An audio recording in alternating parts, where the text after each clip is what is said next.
Olá pessoal, sejam todos muito bem-vindos ao canal da Burgos Eletrônica. Aqui é o Luiz Carlos Burgos falando outra vez com vocês.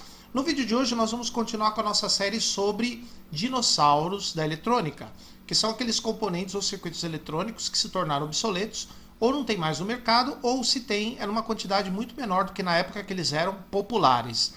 Então pessoal, antes da gente começar o vídeo de hoje, eu quero lembrar para vocês que na próxima sexta-feira, às 7 horas da noite, nós vamos realizar uma live aqui no canal. Nós realizamos toda sexta-feira, não percam. E essa live de sexta-feira nós vamos falar sobre algum aparelho antigo, que eu ainda vou decidir. E durante a semana eu passo para vocês qual aparelho que a gente vai estudar na próxima sexta-feira. Então, o dinossauro de hoje vai ser a válvula de reatância. Válvula de reatância. O que é uma válvula de reatância? É uma válvula eletrônica normal, normalmente um triodo. E essa válvula ela funciona como um indutor ou um capacitor variável, de acordo com a tensão que você aplica para polarizar a grade dela. Ela pode funcionar como indutor ou capacitor de maior ou menor valor para corrigir um circuito oscilador normalmente. Tá? A válvula de reatância é a precursora do diodo varicap. Hoje em dia a correção de frequência dos osciladores é feita com o diodo varicap, que é aquele diodo quando você polariza inversamente ele e varia a tensão nos terminais, ele funciona como um capacitor variável de maneira uniforme. A válvula de reatância ela funciona mais ou menos assim, é só para a gente ter uma ideia. Então aqui, para explicar o funcionamento da válvula de reatância, eu estou usando uma parte do esquema elétrico de um televisor colorido da Philips, que foi uma das primeiras TVs a cores que chegou aqui no Brasil, foi a primeira Philips que chegou aqui no Brasil, e essa TV Philips tinha os circuitos horizontal e vertical com válvulas, que são circuitos de potência, circuitos que esquentam. Então as primeiras TVs a cores, que já eram transistorizadas, tinha esses circuitos ainda formados por válvulas eletrônicas. Depois elas foram substituídas por transistores e circuito integrado. Então, voltando aqui ao nosso caso, aqui a nossa TV Philips, nós temos três etapas aqui, ó. Nós temos um oscilador formado por uma válvula, esse pentodo aqui. Aqui o circuito tanque, bobina e capacitores. E aqui a válvula de reatância nesse caso é um triodo funcionando como um capacitor. Lembrando que as válvulas já têm capacitância e indutância parasita. Porém, quando você alimenta a válvula, elas também apresentam uma indutância ou capacitância dinâmica, que é com ela em funcionamento. Porém, na maioria dos circuitos, essa característica dela não é usada. O que é usada das válvulas são as características que elas têm como amplificadoras, osciladoras ou para modificar a forma de onda. Mas nesse caso aqui, ela é usada exatamente como um capacitor variável. Então percebam, se você olhar a placa e o catodo, eles formam um capacitor, porque eles são isolados, estão perto do outro. E a tensão aplicada na grade de controle vai determinar a corrente que vai circular entre o catodo e a placa. E se a gente observar aqui, ó, a válvula está ligada em paralelo com os capacitores do circuito tanque, do circuito oscilador, de modo que ela funciona como um capacitor e vai alterar a frequência do oscilador. Então o oscilador tem a sua frequência controlada pela válvula de reatância, e a válvula de reatância é controlada por um circuito de correção, que no caso da TV é um circuito chamado discriminador de fase, que é formado ou era formado por dois diodos de sinal. Então o que acontece? Esse circuito aqui, ele recebe numa das pontas do diodo o sinal proveniente do circuito horizontal mesmo, do flyback. No meio dos diodos vem o sinal de sincronismo horizontal.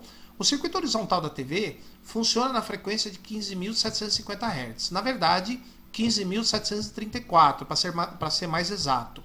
Então, por algum motivo, essa frequência pode se alterar, como, por exemplo, alteração nos próprios componentes eletrônicos, por causa de aquecimento, alguma interferência, alguma coisa assim, pode tirar o circuito horizontal da sua frequência correta. E como o circuito horizontal trabalha com frequência bem mais alta que o vertical, ele é muito mais sujeito a ruídos, interferências e mudança de frequência ou fase. Então, o sinal do horizontal é aplicado aqui, num dos diodos, e o sincronismo horizontal no meio deles. Se o oscilador, esse circuito aqui, ele estiver trabalhando em 15.734 Hz, ou dentro dessa faixa, nós temos essa válvula aqui, ela fica conduzindo o tempo todo, então ela funciona como um capacitor de um determinado valor. Então, válvula conduzindo tem uma certa resistência ou reatância e ela atua como um capacitor de um valor determinado, suficiente para fazer funcionar esse circuito aqui. Então, quando o oscilador está na frequência correta, eu tenho os pulsos do flyback e o sincronismo andando juntinho. Quando um sobe, outro sobe. Quando um desce, outro desce. Quando um zera, outro zera. E como eles andam certinho, esses dois diodos ficam desligados e no meio deles aqui a tensão é zero. Embora eu tenha menos 7 aqui, mas nesse ponto a tensão vai ser zero, porque não vai conduzir nenhum dos dois. Então aqui vai ser zero e a tensão aplicada na grade da válvula vai ser 0 volt. Então a válvula vai conduzir normalmente, tá, pessoal? E vai funcionar como um capacitor com o valor correto para manter a frequência em 15.734 ou perto disso aí. Agora, quando o oscilador sair de frequência, por exemplo, quando ele diminuir a frequência, ele diminuindo a frequência, um desses diodos aqui vai conduzir mais do que o outro, porque aí os dois sinais vão andar defasados, não mais juntos, separados.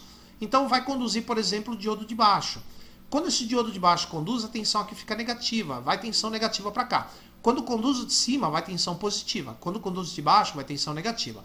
Então aqui vai uma tensão negativa, a grade recebe tensão negativa e a válvula vai conduzir menos corrente. Válvula conduzindo menos corrente funciona como um capacitor de valor mais baixo, de menor capacitância. Capacitor de menor capacitância aumenta a frequência do oscilador de volta para 15.734 Hz. Quando isso acontece, sincronismo outra vez os dois, aqui vai para zero e aí a válvula volta para sua corrente original e sua capacitância original, tá? Mantendo o oscilador em 15.750 Hz ou 15.734. Quando a frequência do oscilador aumenta por algum motivo, aí vai conduzir o diodo de cima. O diodo de cima conduzindo vai uma tensão positiva para a grade. A válvula vai conduzir mais corrente. E se a válvula conduz mais, menor reatância, quer dizer maior capacitância. Maior capacitância, menor frequência do oscilador. Então ela reduz a frequência do oscilador. Então a válvula de reatância, nesse caso aqui, ela funciona como um capacitor variável, cuja tensão vem desse circuito de correção. E aí ela corrige a frequência do oscilador, que no caso dessa TV aqui ela usa um oscilador LC, um oscilador Hartley. Tá vendo? Que tem uma derivação no meio da bobina. Isso no caso da TV Philips. Eu tenho uma TV Philco aqui, ó. Aqui, ó, mesma coisa. Essa aqui já é Philco. O esquema tá meio ruinzinho, mas o princípio é o mesmo. O oscilador Hartley aqui, ó, derivação no meio da bobina. Aqui a válvula osciladora. E aqui é o discriminador de fase, tá vendo? Os dois diodos, o sincronismo no meio. O pulso do flyback entra aqui agora, tá? Então aqui, ó, aqui eu vou ter tensão 0 volt quando os dois estão sincronizados, o oscilador e o sincronismo estão perfeitamente em fase. Quando ocorre defasagem, a tensão aqui ou é positiva ou é negativa, faz com que essa válvula conduzindo mais vire um capacitor maior, conduzindo menos vire um capacitor menor, e aí ela corrige a frequência aqui pelo circuito tanque do oscilador. Belezinha, pessoal? Então, agora vocês sabem o que é uma válvula de reatância. É uma válvula que funciona ou como uma bobina ou mais comumente como um capacitor variável, que é esse caso aqui. Então é sempre assim, um circuito de correção, a válvula de reatância, que é o capacitor variável, e o circuito oscilador.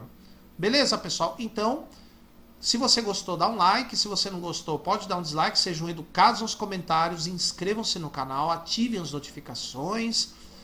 Adquiram nossos cursos, porque é uma forma que você tem de ajudar o canal. Que mais que eu ia falar para vocês? Sexta-feira, não esqueça a nossa live, nós vamos falar sobre algum aparelho mais antigo. Nas lives anteriores a gente falou sobre televisor LCD, mais novo, e na próxima sexta-feira, às 7 horas da noite, nós vamos falar sobre televisor ou aparelho de som mais antigo. Beleza, pessoal? Então, vejo vocês aqui no próximo vídeo. Por enquanto, meu muito obrigado e até a próxima.